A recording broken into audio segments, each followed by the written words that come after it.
Welcome back, everybody. First and foremost, I just wanted to apologize for Daniel's appearance.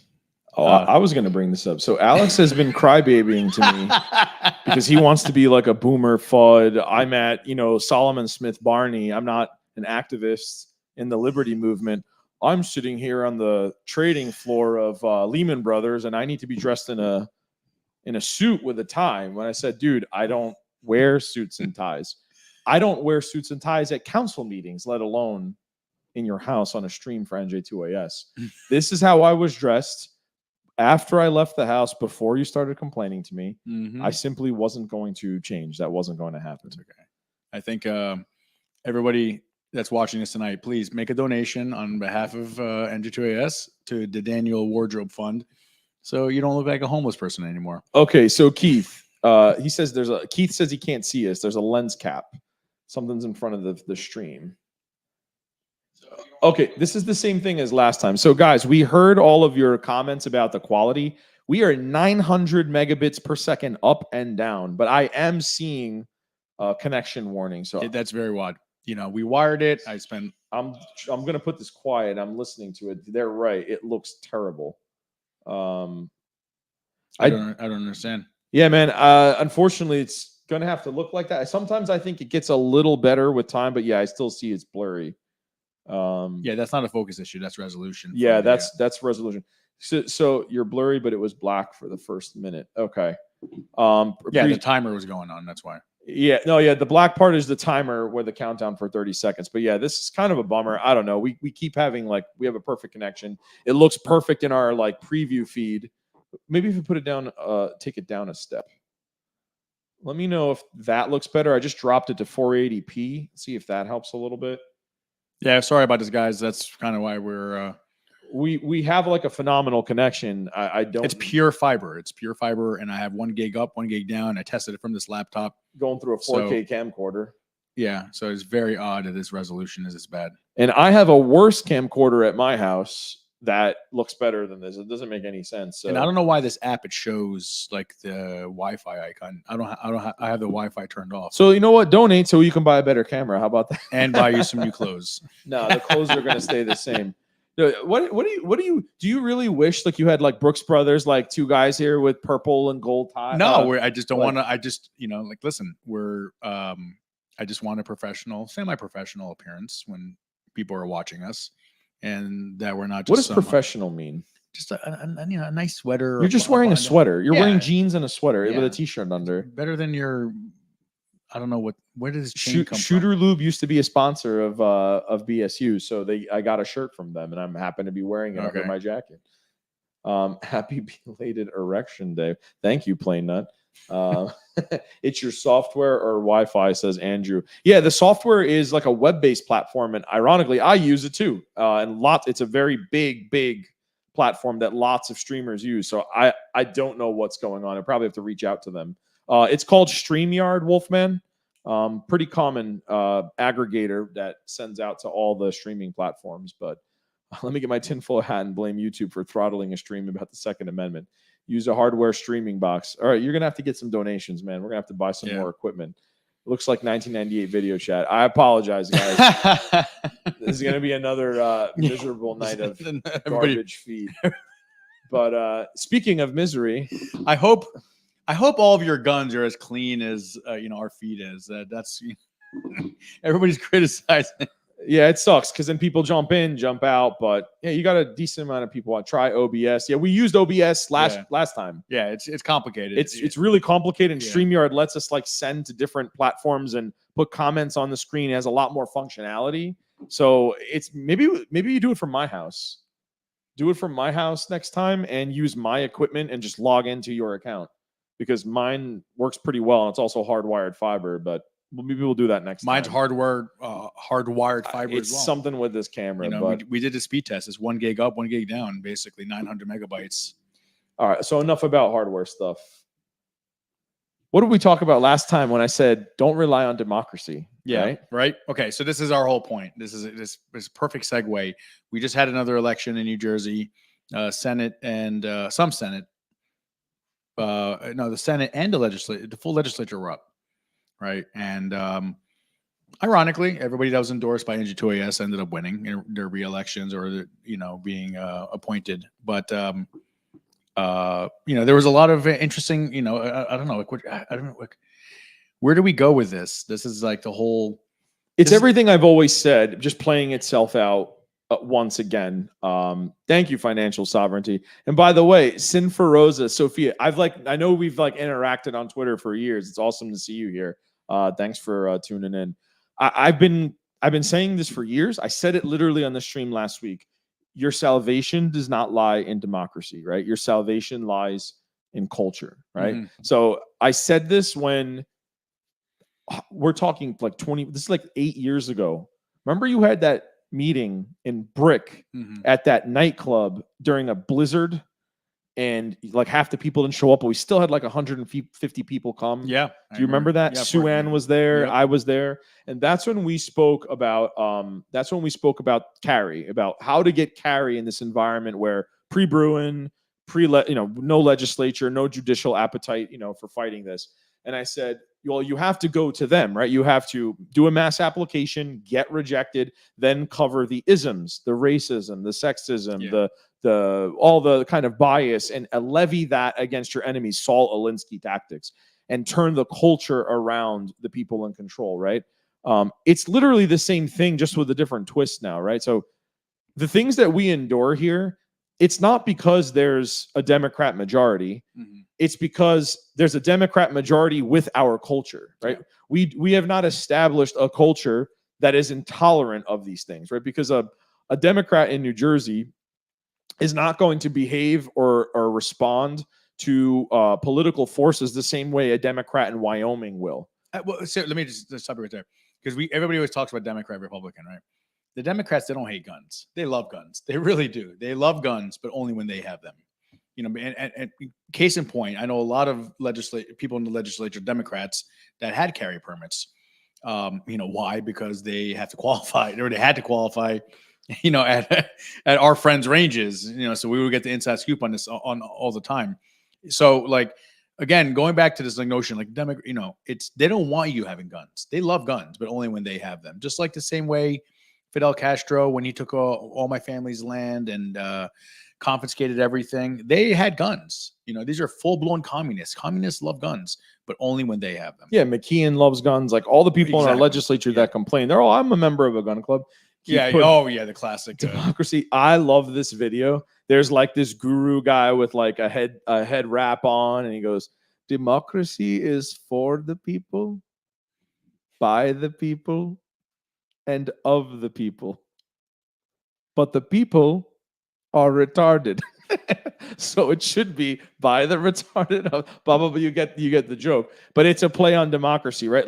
What is democracy? Democracy is two wolves and a sheep deciding what to have for dinner, right? Mm-hmm. So your salvation is never going to lie in democracy. So you either have to take the culture war to your enemy, the Alinsky tactics, or you have to change the culture. And what did I say last week that entails? You have to stop being part of the universal blessing of government monopolies, right? Mm-hmm. You have to talk about these institutions as if they are evil or immoral, or when they behave a certain way and they're not aligning with your values, that they are your ideological enemy, because they are functionally. They are executing the dictums and the mantras of the ruling class, the legislators, the governor, whatever you want to call it. We can get to the nitty-gritty about individual races, but the GOP took a bath, right? The GOP is not your salvation. I don't know how many people listening to this, if you really want to get into partisan stuff, I hope you're all familiar that in New Jersey we have what's called a county committee system. Mm-hmm. You're familiar with how this works. So we don't really have primaries in New Jersey. As you all know, somebody has to win a primary in the party to represent that party in the general election. In some states, you have open primaries where it's just everybody that wants to run in this party fills out an application and their names go on a list and they go on a ballot. And then it's just who can raise the most money and do the most advertising and get out there the most, right? That's not how it works in New Jersey. In New Jersey, each county, which has an enormous influence, especially on the state legislative level, because usually an entire legislative district may be within 1, 2, at most 3 counties. So if you can get, the way it works is the counties endorse candidates for each position to be on their line, what's called the line. And then moreover, after that, there's a lottery for the position on the ballot in which the county party almost always wins line A or 1, depending on the county you're in. It's a different nomenclature. So last year, when I ran for in a county race, there was a huge ruckus because our line that we made off the county line won the lottery. We observed the lottery and won and got put in column A.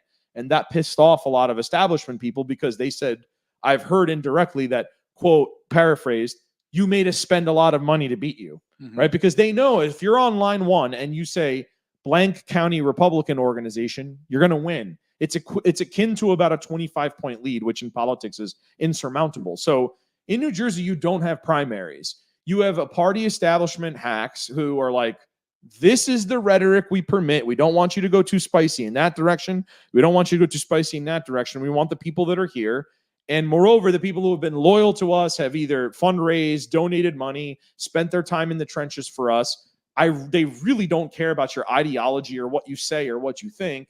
It's we need to lift these people that have been showing us loyalty and fealty, giving us money. Those are the people we're going to baptize, and they're always going to be re-endorsed by the county committee, by the county party. And just so people understand, when naming column, there could be multiple Republicans running on different party tickets. And so you have column A, column B, column C, D, and so forth. So you could have column A, which are all the incumbent Republicans, and then you can have column B, which is people that want to challenge those incumbents, but running as Republicans as well. And typically what happens is people just vote column A down. It's the easiest one. It's the first one they see. Right. And there's also a nomenclature at play psychologically. So you all have to remember, the people listening to this, there's like almost like 70 people listening right now. The people listening to this are like here, like up here on even your conceptualization, understanding, or like hygiene on New Jersey politics. You're like, you don't understand. You may not think it. You're like way up, way up here. Even if you have a remedial, like even if you only remedially follow New Jersey politics, you're way up here. The average person not only doesn't know any of the people on the ballot, they don't even know how the system works. So when they go into that primary voting booth, the nomenclature that's used in each county committee is blank, like the county name, Republican organization or Republican committee. The other line, the other columns, they're not permitted to use that word. They have to call themselves something else. They're not allowed to use a largely similar name. So then they call themselves, America First guys, or we need change line. What they have to come up with what's called a slogan, and that's literally put on your ballot petition. And it must not be similar to Republican organization, because only the county line can use that slogan at the top of their column. So the average voter, who they could even be a gun person, but if they don't know this like inner party dynamic of how New Jersey functions, they go into the voting booth, they see 3 or 4 columns of candidates in the Republican primary, and they see one that's at one line that's completely full from top to bottom. The top of the ticket has names they recognize because it's either a senator or a state assemblyman, or even it's the governor's race, or even a presidential race on the presidential year. They know that name, so they see the top of the ticket and they just presume that's the Republicans. Those are the Republicans, when really the entire ballot is all Republicans. So they see blank Republican organization, and then they see all these other names that don't have the word Republican in them, and they presume, oh, these aren't Republicans. I know this sounds silly, that you might think that's stupid, but most people don't understand that. So to get on the county line is to win. It is very rare that someone can buck the county line and beat them in any primary. That is like 90% of the election done right there. And moreover, when you get the county line endorsement, you get their money. They use their donation money on your campaign because you are now part of their team, and it looks bad for them if they lose. So that's the first dynamic I want you all to understand, because most people in New Jersey don't know that that's actually what happens behind the scenes. These candidates have to go in front of a convention, usually like in the early winter. It's usually like February, January, March, depending on the county. They have them at different times. And you have to get that endorsement. And the party chair can have a lot of influence on that. So just know that's the upfront challenges of anyone going against a mainstream candidate. So you may, I'm not picking on any individual, but if I say like Bramnick or I don't know, some other like more moderate Republican in New Jersey, people are like, well, why does this guy keep winning? Why can't we just put someone more pure there? Because you're not going to beat them, because the counties have already said, the county parties, the county committees have said, we are going to keep endorsing that person. They are our person. And then you have this enormous uphill battle to beat them. So that's the first reason why you lose, because the Republicans that tend to get to the general election are already either weak, compromised, not really purists in the way that you'd probably like. Now, moreover, they're most of them are not even very pure on our opinions anyway. No, like, exactly. They'll actually support. All right, I'm going to go out on a limb here. Ed Durr lost his race, I believe, in LD3. Yeah. So I took a lot of flack. I have no problem saying this. It's on the record on Twitter years ago. When he got elected 2 years ago, I said he's going to be a one-term assemblyman because he replaced Sweeney. No, you mean a senator. Senator, sorry. He replaced Sweeney. Sweeney, as we all know, was in a way kind of a firewall on gun legislation. For sure. Yeah. He was a Democrat. He's a union boss, but he often like stopped a lot of things that the rest of the legislature would try to do. Durr got in, and he got in saying that I got into politics because of me not being able to get a carry permit. Now, pre-Bruin, it's ironic because I kind of had the same impetus for myself. Obviously, I'm not at his level, but as soon as he got in the legislature, the first thing he did was put together a bill for carry rights, trying to propose a bill to legalize carry rights in New Jersey, knowing that Bruin was already around the corner and we were going to get that win anyway. And in that bill, he actually increased the training requirements from what it was prior in 2C58-4. So to me, this is like the thing I talk about, the self-sabotage, the self-flagellation that the party does to itself. We are literally losing in the Second Amendment space. Don't look at the courts. Don't look at Bruin. Don't look at any of the other court decisions. Internally in our state, our legislature, we perennially lose in Second Amendment issues. There's often 20 bills that get put up. We stop 16 of them, and then we celebrate that only 4 passed. But we lost because 4 more incremental bills are on the record. Yeah. This guy got in there, and the first thing he did was, I know in my head, before I start speaking like what his thoughts were, so separately, we're going to get carry, but that's over there, right? Ignore that we're going to get carried because of the Supreme Court. Here, let me make carry rights more difficult. Let me make them even stricter with more rules, more requirements, and let me try to appease the left by just increasing the difficulty of getting this permit. Why are you doing that? Why are you just like volunteering your rights away when we haven't even started the fight? Like it's stuff like that I don't. And the biggest problem, and the biggest problem is that they always talk about compromising, right? Well, we have to compromise, but it seems like the compromise is always our side giving something up and the other side never giving anything up, and that's where like I hate where these like establishment people play this patty cake year after year after year and then pretend like they're doing something. Yeah, Plain Nut saying, explains why my committee keeps running the same loser person. So oftentimes it's because that person's established some kind of fealty with the party, with the county committee, right? Yeah. Either he's a big fundraiser, exactly, or he's just been there for a long time. He's friends with all the people. He may be doing other favors. Who knows, right? There could be all of these other relationships. They could be friends. Yeah. There's all these things we don't know. If you come to my county, it's like hilarious seeing the county committee meetings.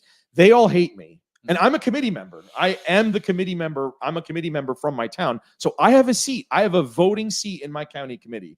And when I show up, it is, I think I need to make a documentary about it. Everyone who knows me in the local towns that we're just friends with just because of proximity, not because of politics, because we don't do anything together, but we know each other. They all act like I am radioactive cancer. like Red Sea parts when I come in the room. They do not make eye contact with me, because I'm very uncaring and open about what I think about these things. Maybe it's the way you dress. No, it's because if certain people in power in that committee see other people in the committee fraternizing with someone that the establishment perceives to be an enemy, they will chop you right up. They will primary you in your own race. Say you're like, I've had people come up to me when I was on the campaign trail last year. If you are like a councilman on a shore town and you start fraternizing with someone, you know who's a perfect example? Bill Spadia. Oh, yeah. If you say you're with Bill Spadia, like Bill Spadia is coming to an event, the apparatus will tell the local people in the local municipal chapter, if I see you at a Bill Spadia event, you are off your seat. I will make sure you're primary next year. This is all, unofficial. Yeah. But if you look up any event where Bill Spadia, and I don't dislike Bill Spadia, Bill knows me, like it's nothing. I don't have a problem with Bill. I'm telling you, other people have a problem with Bill. Of course. Yeah. So therefore, if you're seen with Bill, and Bill does a lot of events, you will get cut out of your position. So all these dynamics, like people are not really aware that that's really why these things happen. Oh, what a hero I am. I almost feel like calling out who that really is, but I won't do that right now. I heard someone last week say Democrats are here to bring about communism, Republicans are here to do about nothing. I like the analogy. I like financial sovereignty is conservatism is progressivism going the speed limit, which I didn't coin that phrase. I don't even remember who came up with that, but it's really what are you conserving, right? Like the word conservative is so banal and so frustrating to hear people use, because what are you conserving? What have you conserved in New Jersey in the last 20 years? Yeah. Nothing. Yeah. Have you conserved the social climate, the social battle? Certainly not, if you see the stuff being talked about in public schools. Have you conserved things fiscally? Certainly not. Our pension liabilities and debt is ridiculous. What have you conserved? Yeah. Like, there's nothing you're conserving. Conservatives approved the gas tax, right? There's Republicans who are for the gas tax. What are they conserving? The gas tax doesn't even go towards fixing the roads. What was it? Like a majority, like 80% of it goes to something else. So they're not in plain nut. I think I know Malice says it, but I think Malice did take it from someone else. That's why I didn't give credit to Malice, but I could be wrong. But it could be a Michael Malice quote. But it's absolutely right. Like I said, your salvation is not in the Republicans. So I know a lot of you are sad, frustrated, upset that, oh my God, we got killed in this election. Well, you were gonna we already knew that, right? Because you can tell by the tenacity, the tone, the voice of the people that win the primaries and get put on. I won't even name certain particular races. I have friends that lost in primaries that were way more purist on the Second Amendment than people that won races. I think a lot of it has to do with the fact, like, Republicans don't go out. They do not go out and vote. Like, I think it was 43% of Republicans went out to vote in the last gubernatorial race. Right, but it's historically a low turnout election anyway. Not for the gubernatorial one. Not for the gubernatorial, but this wasn't a gubernatorial one. No, I understand that. I don't know what the percentages are now. We'll find that information and share it later on. But I mean, it's a pattern. Yeah, I and see, this gets odd because I know there's certain people that you're friendly with in the legislature it's not that I have a problem with those people, so I'm not going to say anything. But I have friends that ran in primaries who talk to me and they're like me. They're like, well, what's your opinion of Second Amendment? Can I have a tank in my driveway? He's like, yeah. Can I have a plane? Yeah. You want a jet plane? Yeah. Can I build a nuclear? Yeah. Yeah. You could do whatever the government does. That kind of purist, there is nobody in the state legislature that talks that way. And I'm not saying that they must, but the fact that they have that tone, that zeal, that passion, that purity, there's nobody in the New Jersey legislature that talks like that. That's why people who talk like me are hated by the county apparatus, and at every chance they get, they will try to keep you down. The government won this election. The government always wins financial sovereignty. They always steal your wealth and have your hand in your pocket regardless of what happens. So what else about particular people? I mean, it doesn't really consequentially matter. The Bruin is going to push a lot of things through. There's a couple other cases in federal court that are going to help us. Ironically, like, it almost doesn't even matter. But much like Bruin, you all saw that you can win in the Supreme Court, and then they'll just not listen to the courts, right? Yeah, exactly. There's no one to police the police. It's like that type of thing. Oh, you told us we can't do this anymore. Okay, we'll just do it again, and then we'll get wrapped up in the court for another 3 years, and you can fight me with your money. Like that's how they think it. That's why your salvation is in the culture. And that's the crazy part. There's like no consequences for like not respecting the United States Supreme Court's rulings. You know, and that's part of the problem is that if these people, if let's say Plankin went to jail for not obeying the Second Amendment and the Bruin decision, they would have a very different attitude. But instead, they tie it up. They know what they're doing. They tie it up in litigation because they know it's going to take 2, 3, 5 years for this stuff to be settled once again, for the Supreme Court to once again put their input on this. But their hopes are, well, maybe we might get 1 or 2 justices out and get our own in. You know, and that's part of the biggest problem. And, you know, look, when I say fighting the cultural battle, that means a lot of things. One of the little ways you can do that, Alex did in my town, right? Alex showed up in my borough of Englishtown, and he knew that there were like home visits still going on with the police department. I forgot about that. And you brought it up.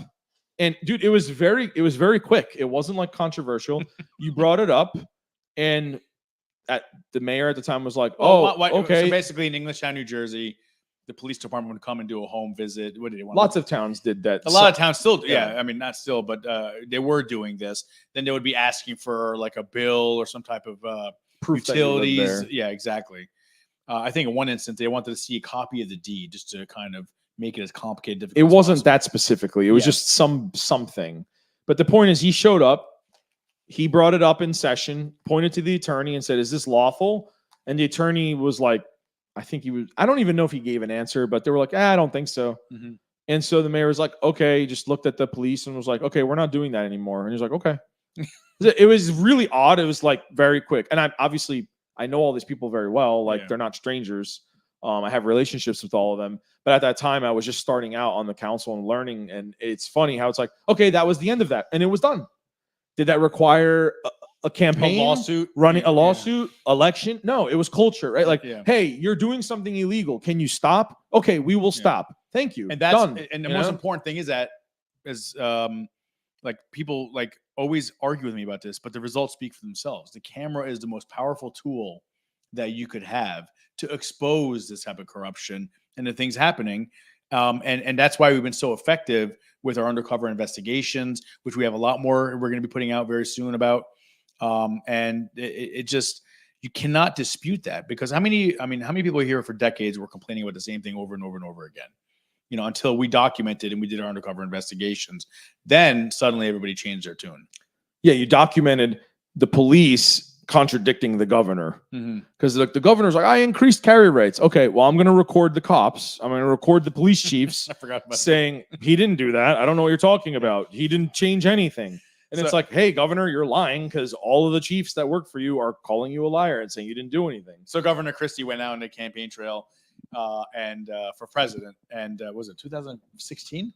Yeah, 2016. 15. 15, no, 16. Because he ran for president that year, didn't 2016. He? Oh, yeah, but it happened in 2015. Yeah.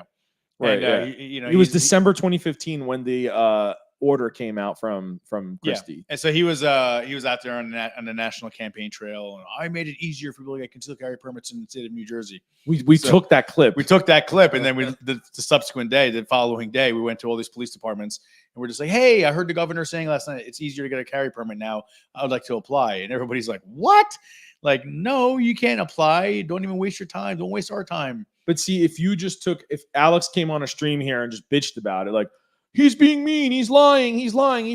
Nobody cares. Nobody listens. Everybody is a pundit. Nobody gives a shit, right? Yeah. When you take the police, who are sworn officers, and out of their mouth on camera is, that is not true. Nothing changed with the carry process. I will not give you a permit. Please leave. It's his word, not mine. And it's multiple chiefs back to back saying all of this.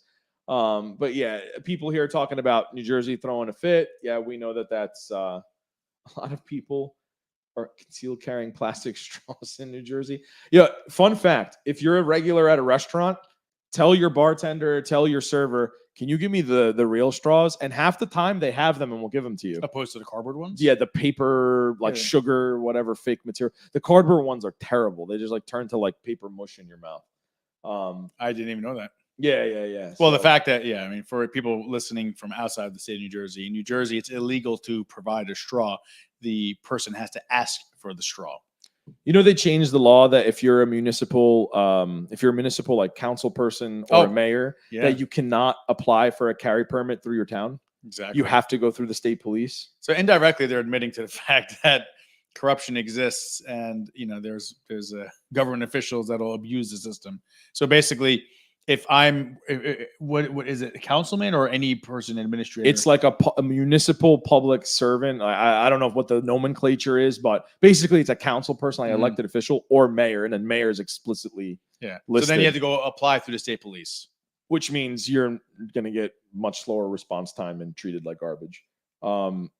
This guy here, I was denied CCW in January by a Bergen County judge. Hey, welcome to the club, man. Seems to me not in the public's best interest after reading 18 counts. Dude, imagine that. Hey, Rocco's here saying you're losing weight. Good for you, man. Oh, Rocco, I got to talk to you, brother. Remind me, I'm going to stop by the shop when you're around sometime. I have to talk to you about something. So what was I going to say about this? Think of the idea that a natural right, which we talked about what a natural right means, right? It precedes government. It precedes documents. The Constitution is just a piece of paper. It's meaningless. Exactly. Nothing matters. If you don't know what your constitutional right, if you don't your natural right, if you don't know, it's codified by the Constitution. The Constitution is garbage, and people have to stop like talking about. But the Constitution says, go read Lysander Spooner's No Treason, and then come back to me, and you'll know what I mean. But the fact that like because a paper says this is meaningless, you have the right to defend yourself no matter what. If you existed prior to the country existing in the woods in Pennsylvania and a grizzly bear was coming at you and some other like pirate in New York City was coming at you, you would have the right to defend yourself and no one would find you morally repugnant for doing so. The point is the fact that we even have a system where one person on a dais gets to just like randomly decide like, poof, you're a piece of shit. You don't deserve to defend your life. Poof, oh, you're a cop. You're my friend. You get to shoot whoever you want. Poof, oh no, you're a scumbag because you don't have a seatbelt on. You got a seatbelt ticket. Yeah. Like that is some of the most un-American crazy shit I've ever heard in my life. And people are like, oh, but he's a judge. Like, I don't care. Do you know who judges are? They're previous lawyers, public defenders, law enforcement. They're the same people. They're government employees that just cycled around different jobs. What's this person's name?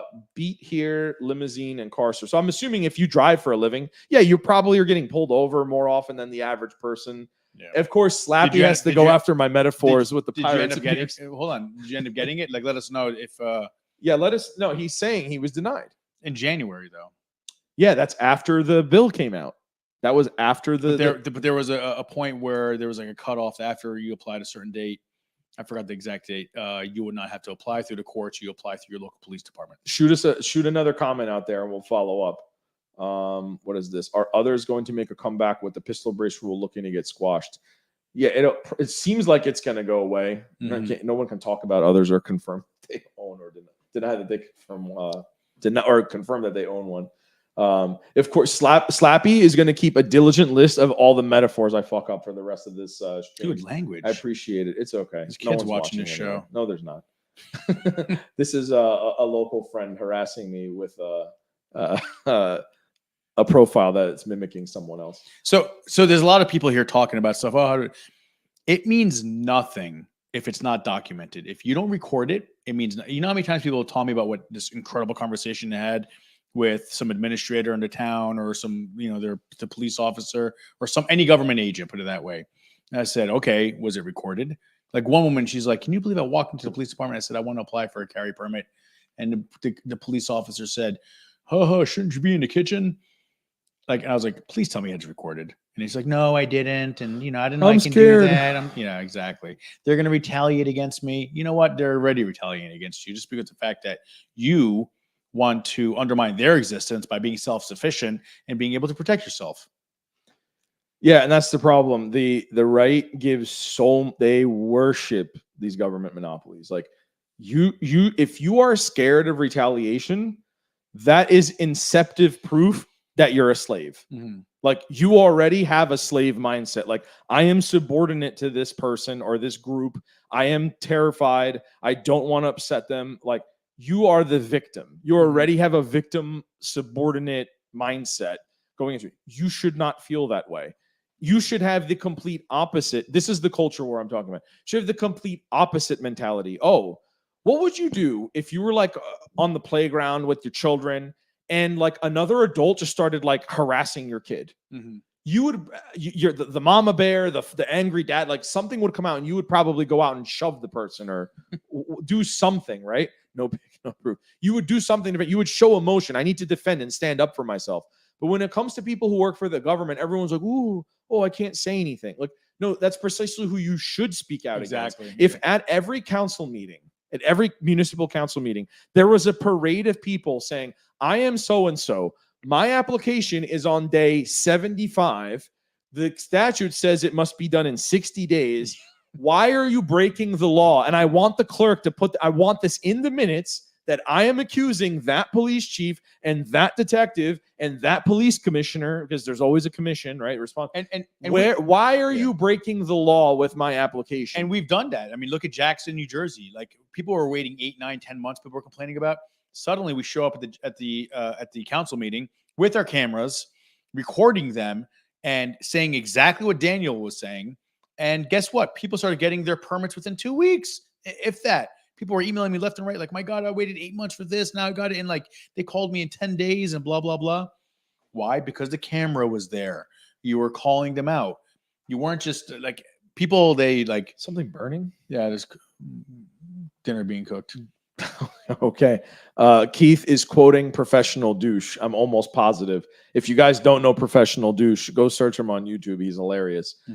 Deep throat the whole boot. So yeah, man, if culturally these departments had this, they should feel the terror, right? Like, exactly. As a council meeting is coming up, they should be like, oh shit, are they about to call? Like, how many applications are we behind on? Oh my God, like they're going to call us out on all these. Exactly. That's how they should feel. Because then they'd be like diligently doing them and giving them back. And when you go to these meetings, these annual meetings with all these government agents, they're actually giving each other awards for, taking, 54 guns off the streets. And which, like, I mean, I've gone to so many of these, it's BS. Because these are innocent people. You don't know the circumstances. It's like when they talk about how many people were denied on the next check, but they never tell you how many people appealed it and won the appeal. Right. What else are we missing about election cycle that we haven't touched?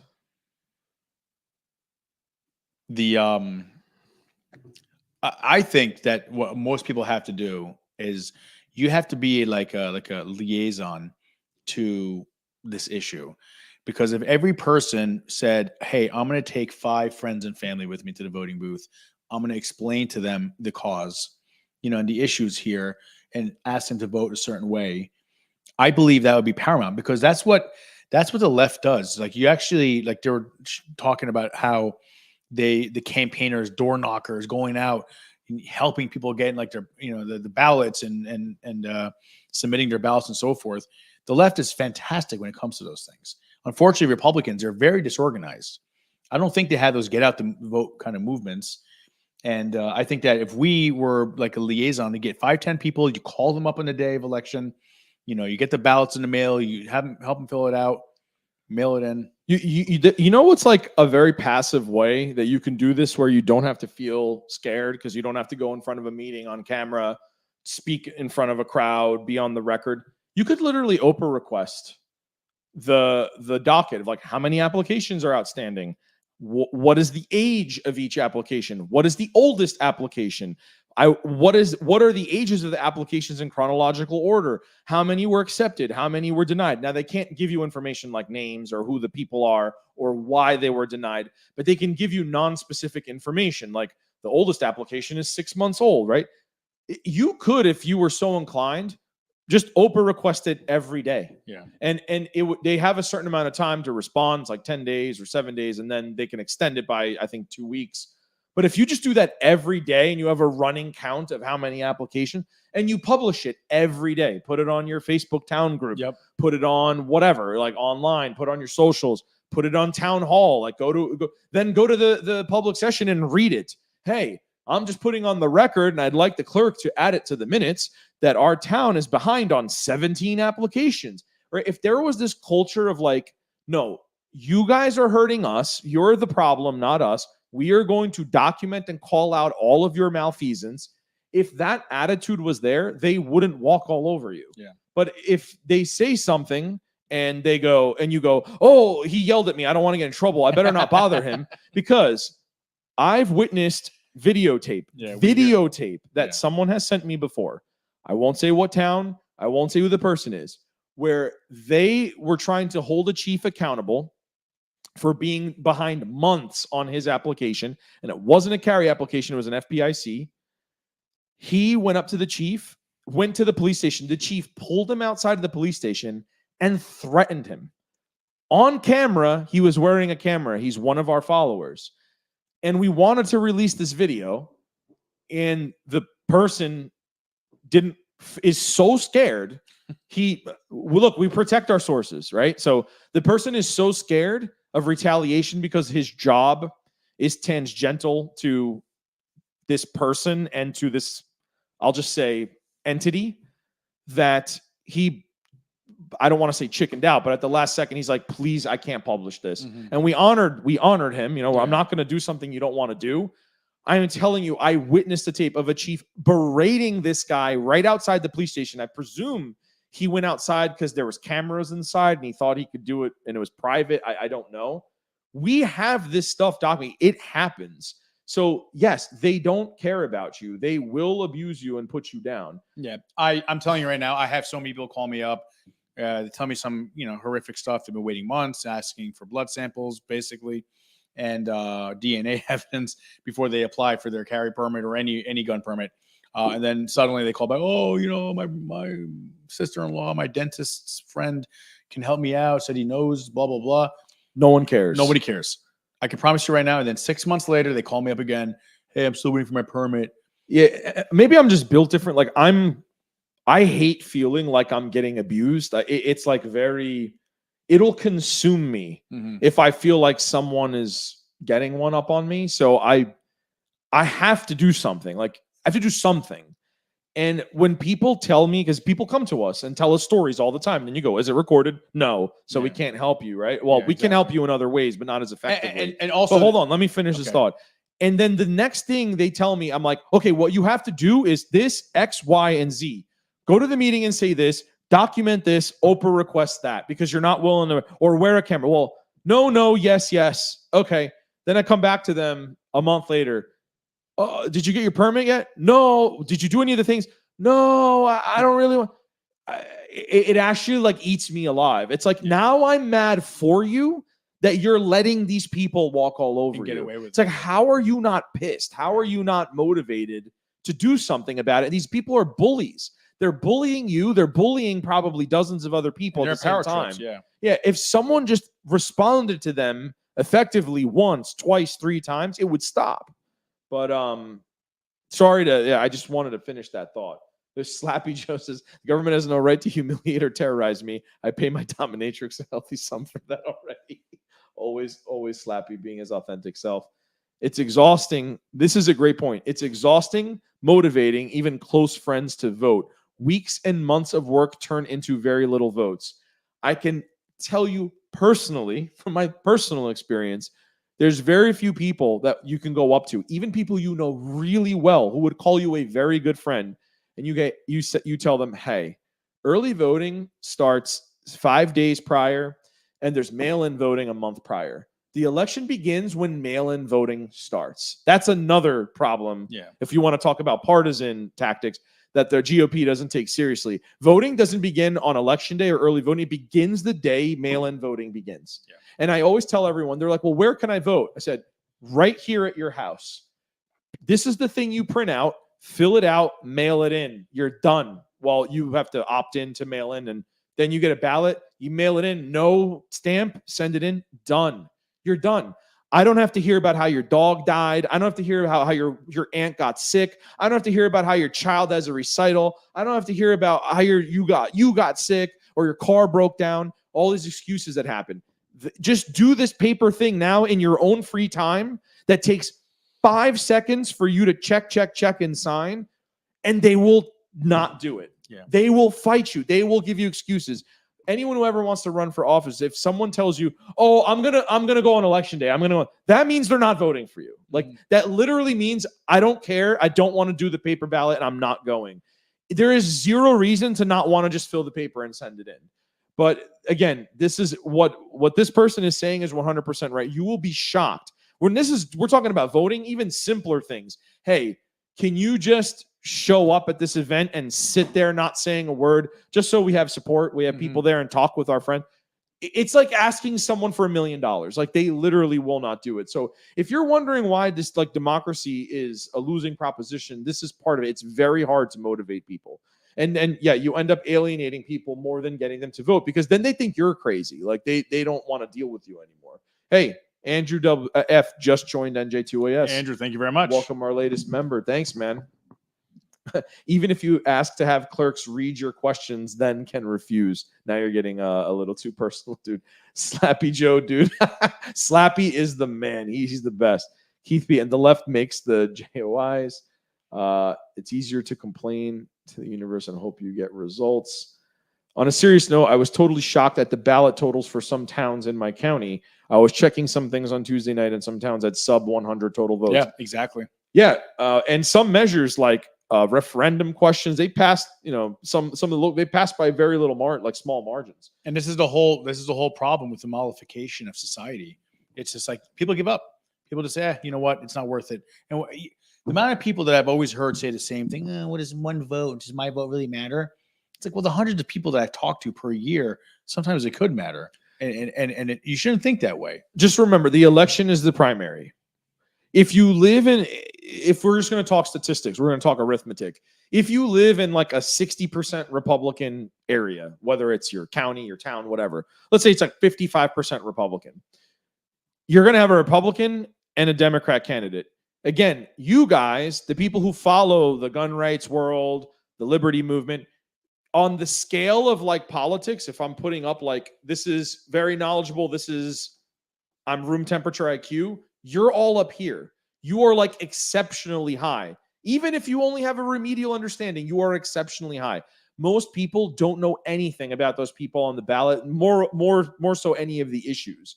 So by the time you get to the general, people, 95% of people can't tell you who that person is or know anything about them. All they know is, I'm a blank, I'm going to vote blank. It's identitarian. So if you already live in a 55%, 56%, 60% area that already has a mathematical bias to a particular party, more often than not, that party wins. It's just statistics. It's math. So the election is the primary, and the primary is governed by the committee. This is controlled like up and down the spectrum. Now, only these places where there's like toss-ups demographically, where it's like 50-50, 52-48, that's where like you can have a robust general election and you'll see they'll actually fight more. More often than not, like even in Monmouth County, if there's a heavily Republican area, you think they're having debates. They're not debating each other because the person who has the demographic advantage only stands to lose by going to lower themselves in debate. That only happens in like presidential elections and senatorial, like federal senatorial elections. Most people don't debate. And it's precisely because of stuff like that. Here's a great thing. This is getting off of guns, but getting into partisan stuff. I have zero faith in mail-in voting. Okay, let me tell you something. Whether you have faith in it or not, I don't have faith in democracy, let alone voting. So I'm putting that aside. I'm just talking to you about tactics. Whether you have faith in it or not doesn't matter, because your ideological enemies do, and they use it. So you're substantively faced with two choices. We can keep complaining about it, or you can keep complaining about it, or whoever, the party that's not embracing it can bitch about it and say, oh, well, this isn't fair, and we're losing elections because of this, and oh, this is why we lose. You can do that and keep losing, or you can embrace it and do it too. And is there some element of cheating? Maybe, probably, who knows? But you have to do it as well. You have to try to bring some kind of parity. If there was a rule that said, hey, you can go collect and harvest ballots from people up to 20 times, Mhm. right? And you go, oh, well, that's not moral. Like, I don't want to hold people's ballots. Let the other people do it. Oh, that's like cheating. Okay, you're an idiot if you don't do it. I would be going to every grandma at every senior home if I'm someone's campaign manager and being like, go get every old lady's ballot at every retirement community and deliver it up to the legal maximum. Do it. Yep. Right? You have to play by the rules that are in front of you. This is a blood sport. Like, your morals and your rules and your like politeness doesn't matter. Like, it's just you either win or you lose. And that's the problem. One side is trying to win and the other side is complaining about or trying fairness. to exactly. Yeah. You took the words out of my mouth. I got my whole family to vote. The polls were empty. So much apathy. It was disheartening. Exactly. Don't be disheartened though, JD. We're gonna fight the culture war. And JD, good thing. I mean, good for you for getting your family, because I know so many people though. The dad would vote or whatever. Where are your kids? They didn't want to vote. Like, I'm gonna try to bring an element of transparency to Englishtown in this coming year, where I'm gonna try to voluntarily publish things. Right? Mhm. I'm gonna say, hey, you know what? We're gonna voluntarily publish how many applications are going on, and I'm gonna lead the way in the state in saying, I'm going to be the only municipality that actually tells you on a weekly basis, here's how many applications we have outstanding. But I'll hold myself accountable, or like the that. department accountable. Is anybody else in New Jersey going to do that? Probably not, right? Yeah. So these are some of the ideas that I have. If you guys have any ideas on what municipalities could do, if you could wave a wand and make a municipality do something outside of do my permit in one day, right? Like, obviously that's not going to happen in this environment. But what's something you would like to see, right? Like, what's something you would like to see happen that could conceivably happen that we could pioneer and bring on a new way to the state? Well, I mean, I think we should just work on eradicating the whole entire permitting scheme to begin with. Like, why do we sit here? That's a legislative battle. No, I understand that, but people have voices, and we can make those voices heard in the legislature. Yeah, you have to make the status quo painful, right? So why do people only change what they do when not acting on it is more painful than when not acting on it is more painful than acting on it. That's like an old who's that self-help guy, Tony Robbins, like that's one of his like famous dictums. Abolish public schools. That's for another stream. But I'm with you on that.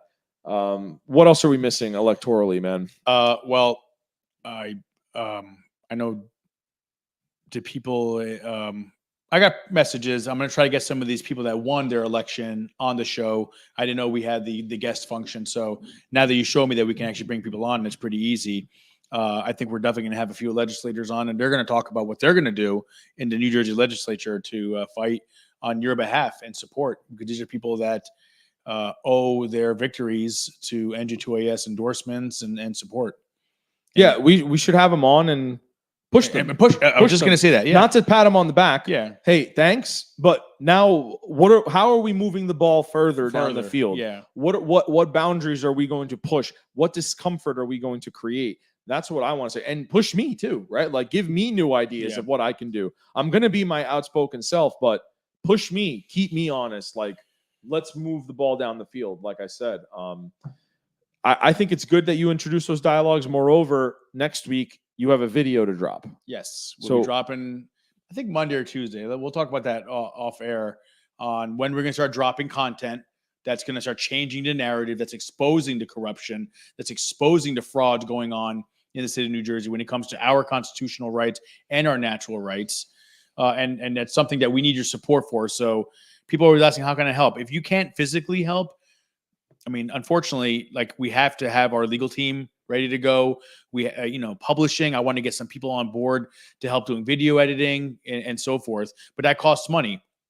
And unfortunately, we have to spend this kind of money to do the right thing, because we are automatically at a deficit no matter what. The left, they put things on social media and they get boosted, they get promoted. All the social media companies give those people a significant advantage, where unfortunately we have to earn that. And that's why it's really important that you share our content, you talk about our content, forward our emails to people and friends, because another big problem we've had in the recent, email history is the email companies like Google and so forth. They bury our emails or they just block them. We had to work really hard to get our IP address and our name removed from these blacklists. Why they're even on there, don't even ask. I don't know. They would not give me explanations. But I know for a fact that our email server was shut down, claiming all this BS, and we had to appeal it, and we ended up getting it reversed. But that's the kind of craziness that we have to work. And that's when we talk about this modern warfare, this isn't about like a bunch of Nazis marching down our street in tanks. It's about silencing you. And when they do that, people, people always ask about shadow banning. We get shadow banned. It means that even though you might like our page, when you open up Facebook in the morning and afternoon and you're looking at your feed, it doesn't broadcast our information to your feed. And that's why sometimes conservative groups or so forth, right-wing groups, Republican groups, they are at a significant disadvantage. Yeah, we were playing around with the emails before we came on as they were getting blocked on Google servers. Can we carry out an animal hospital vet? It's embarrassing I have to ask this. I know that the Third Circuit stayed some of the government's demands, that it was like bars, like public protests or public gatherings. Mm-hmm. I know that they didn't stay like the car, the vehicle. Yeah.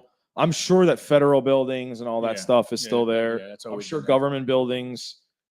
There was like particular things they said would be stayed and particular things that were reversed from the new law that they passed at the end of last year. Slappy says you can't, but your dog can't. Wink, wink. Transparency is paramount. The idea of publishing town backlog info is on point. Yeah, JD. I'm like, I'm gonna do it proactively. Like I'm just gonna do it on my own. And then I'm going to be like, I challenge every other town to do this. Mm-hmm. Like you owe it to the public to be transparent about it. Why are you hiding this? And the only reason you could want to hide it is you don't want to make your department look bad. Yeah. Well, too bad. Maybe they should do their job according to the law, right? Like if they're not behind more than the statutory amount of days, why would it be a problem? See no law about dogs on carry permits. I got nothing else if you're good, man. Yeah, why don't we wrap up?